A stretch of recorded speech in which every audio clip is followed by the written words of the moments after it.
Bab 3845. 9 Pola Cahaya. Pikiran Jenohu bergerak dan dia juga menjadi serius, siap untuk mendengar Erikin membuka mulutnya. Baiklah, kamu bawa bawahanmu dan bantu aku menghadapi roh binatang di waktu yang tersisa. Setetes darah jiwa ini akan dianggap lunas, kata Erikin. Setelah berbicara, dia menemukan bahwa suasananya tiba-tiba sunyi dan sedikit menakutkan. Melihat ke atas lagi, Jenohu tampaknya telah menjadi sosok lilin tanah liat, dengan mulut sedikit terbuka dan matanya terbelalak, melihat dirinya sendiri. Di samping, Mulyanihu juga tercengang, dengan ekspresi yang sangat aneh. Mengapa? Apakah persyaratan ini sulit?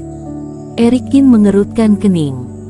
Mungkinkah klan rubah tidak bekerja sama dengan klan lain? Tidak sulit. Aku ingin bertanya, teman seiman Qin, apakah kamu serius? Jenohu bereaksi dan berkata dengan mata terpaku. Selama aku membantumu menghadapi roh binatang itu, kamu akan menuntaskan hutang darah leluhur adikku. Apa yang salah? Melihat Erikin mengangguk dengan sungguh-sungguh, Jenohu hampir kehabisan napas dan berbalik. Apa yang salah? Pipinya sedikit merah, seperti baru saja ditampar. Tamparan di wajah, ini benar-benar tamparan besar di wajah. Dia juga menganalisis dengan adik perempuannya sebelumnya bahwa janjinya tidak ternilai harganya dan bahkan Erikin akan memilih batas kemampuannya dan mengatakan kepadanya bahwa dia akan mencoba yang terbaik untuk mengekstrak nilainya sendiri sebelum dia bersedia berjanji untuk membiarkan Mulyanihu pergi. Bahkan Jenohu siap mempertaruhkan nyawanya. Akibatnya, dia tidak berhasil memikirkan apapun dan menganalisis hal yang salah untuk waktu yang lama. Erikin menyuruhnya untuk membantu berurusan dengan roh binatang dan hanya untuk 1 hari. Sekuat apapun roh binatang di sini, apakah energi bintang fajar yang diperolehnya bisa disamakan dengan setetes darah leluhur? Apakah dia menyalahgunakan janjinya seperti itu? Tentu saja, aku tidak memintamu untuk mengorbankan hidupmu untuk menyerang dan berjuang dengan hidupmu. Ini tidak realistis, tetapi kamu juga harus membantu dan jangan memengaruhi rencanaku. Melihat ekspresi Jenohu yang benar-benar aneh, Erikin berkata, tentu saja, karena itu adalah janji. Jika kita tidak mencoba yang terbaik untuk membantu, itu tidak baik. Jenohu mengangguk seperti ayam yang mematuk nasi. Menurutnya, ini bukan persyaratan sama sekali. Tetapi teman seiman Qin, aku sarankan padamu memikirkannya dengan hati-hati. Aku pikir kamu akan dirugikan. Sebenarnya, tidak seberharga setetes darah leluhur bagi kita untuk roh binatang itu, kata Jenohu dengan serius. Kakakku mulai lagi. Di samping, Mulyanihu memutar matanya. Kakak kedua ini baik sekali, memiliki kepribadian yang murah hati, benar dan terus terang, tetapi terlalu sopan dan masuk akal. Sederhananya, itu terlalu baik dan tidak mungkin melihat orang lain menderita. Erikin sudah mengajukan permintaan. Bagaimana dia bisa seperti ini? Aku pikir permintaan mereka tidak sulit. Tidak ada yang lain, hanya ini. Jika kamu merasa berhutang, ketika kamu sampai ke rapat terbesar, kumpulkan saja beberapa batu mutiara awan hitam untukku dan tentu saja aku akan membelinya dengan harga yang pas. Erikin melambaikan tangannya. Jenohu tidak kekurangan hal-hal itu dan dia benar-benar tidak bisa memikirkan hal lain. Dia tidak memiliki batu mutiara awan hitam dan dia tidak tahu berapa banyak yang bisa dia dapatkan ketika dia memasuki rapat terbesar dan sulit untuk menegosiasikan persyaratan.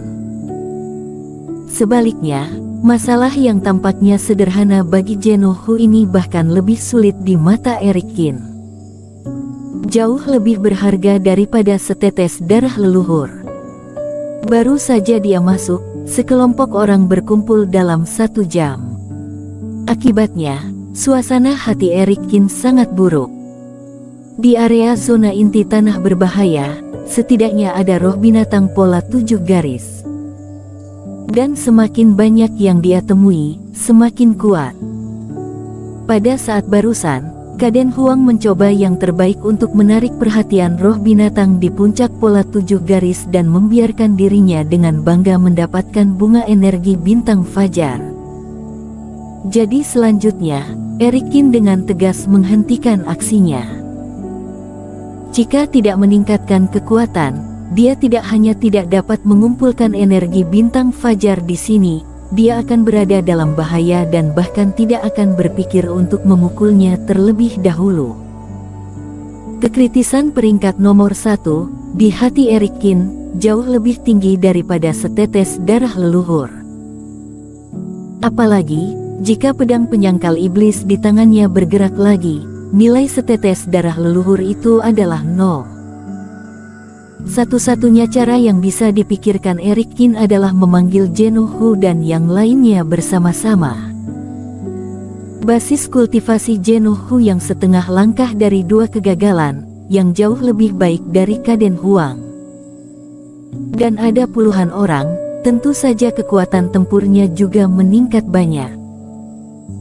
Namun melihat Genuhu malah berpikir sendiri, Erikin juga merasa bahwa Genuhu memang orang yang pantas dijadikan teman. Teman seiman Qin, aku mengerti, terima kasih atas pengertianmu. Aku, Genuhu adalah temanmu. Genuhu tergerak. Dia tidak tahu apa yang dipikirkan Erikin, dia hanya merasa bahwa Erikin bersikap dengan baik. Bagaimanapun, sebagai ganti setetes darah leluhur klan iblis untuk 1 hari pertempuran, mereka mendapatkan keuntungan tidak peduli apa. Dan setelah kontak sebelumnya, Erikin tidak bodoh, satu-satunya kemungkinan adalah memberinya wajah. Teman seiman Qin, tunggu sebentar, kami akan segera pergi bersamamu. Setelah Genuhu selesai berbicara, dia berbalik untuk melihat ke kedalaman hutan. Tatapan tajamnya menyapu dan langsung menembakkan 2 cahaya ilahi. Tiba-tiba terdengar bunyi keras di atas hutan, seolah-olah ada sesuatu yang menyentuh tanah. Erikin terkejut sesaat, tetapi dia bahkan tidak menyadari bahwa seseorang berada di area itu. Wajah Genuhu dingin. Kembalilah dan beritahu Pangeran Klan Naga Sisik, biarkan dia berhenti mengirim orang untuk memantau tempat ini. Jika dia berani mengganggu tanah berbahaya ini berikutnya, ketika dia mencapai rapat terbesar, aku akan mengejarnya sepanjang jalan. Kaisar Iblis Klan Rubah adalah kakak perempuanku. Jika dia tidak ingin menjadi Kaisar Naga Sisik berikutnya, cobalah maju. Pergi. Setelah dia selesai berbicara, tiba-tiba ada suara berisik di hutan dan kemudian suara itu menjadi semakin jauh. Teman seiman Qin, orang-orang ini hanya menguntit, aku tidak berurusan dengan itu sebelumnya, tetapi kamu dapat yakin bahwa Pangeran Klan Naga Sisik ini tidak akan kembali selama dia tidak bodoh, kata Genuhu ringan. Ayo pergi. Erikin juga mengangguk. Kerumunan memasuki kabut hijau dan bergabung dengan Kaden Huang dan yang lainnya dan Erikin berbicara tentang rencana tersebut. Hanya begitu saja. Setelah mendengar ini, Genuhu, yang bersiap untuk usahanya, tercengang lagi. Dia pikir bahkan jika Erikin membantunya, pertempuran akan sangat berbahaya. Hasilnya adalah untuk menarik perhatian. Dalam waktu singkat, tarik binatang berpola itu, lalu semuanya akan baik-baik saja. Ini lebih sederhana dari yang dia pikirkan. Tapi roh binatang yang dia tarik perhatiannya mungkin antara pola 7 sampai 8 garis, jadi teman seiman Hu tidak boleh gegabah. Itu wajar, aku akan mencoba yang terbaik. Jenuhu merasa tinjunya menghantam udara kosong, tapi dia tidak menganggapnya enteng. Namun dia juga sedikit curiga, selama dia menarik perhatian roh binatang, apakah Erikin bisa mendapatkan bunga bintang kejora? Seberapa mudahkah mendapatkan energi bintang fajar dari hutan pagi kabut? Tapi kenyataan segera memberi Jenuhu dan kultivator klan rubah lainnya pukulan berat. Karena semuanya sesederhana itu. Saat Erikin menghilang setelah mengambil bunga bintang kejora, rombongan roh binatang tercengang, dengan panik mencari namun sia-sia, klan rubah pun tercengang. Bagaimana daerah pelatihan ini bisa begitu rumit? Dengan bergabungnya Jenuhu, kecepatan Erikin melawan roh binatang kembali meningkat. Sebelumnya, dia khawatir ada yang tidak beres dan akan membuang waktu 1 jam dengan sia-sia, tetapi sekarang tidak masalah apakah ada roh binatang berpola 7 garis atau roh binatang berpola 8 garis, sebuah tim lebih dari 60 kultivator tidak membutuhkan banyak usaha. Seiring berjalannya waktu, energi bintang fajar di tangan Erikin terus meningkat. Bersambung.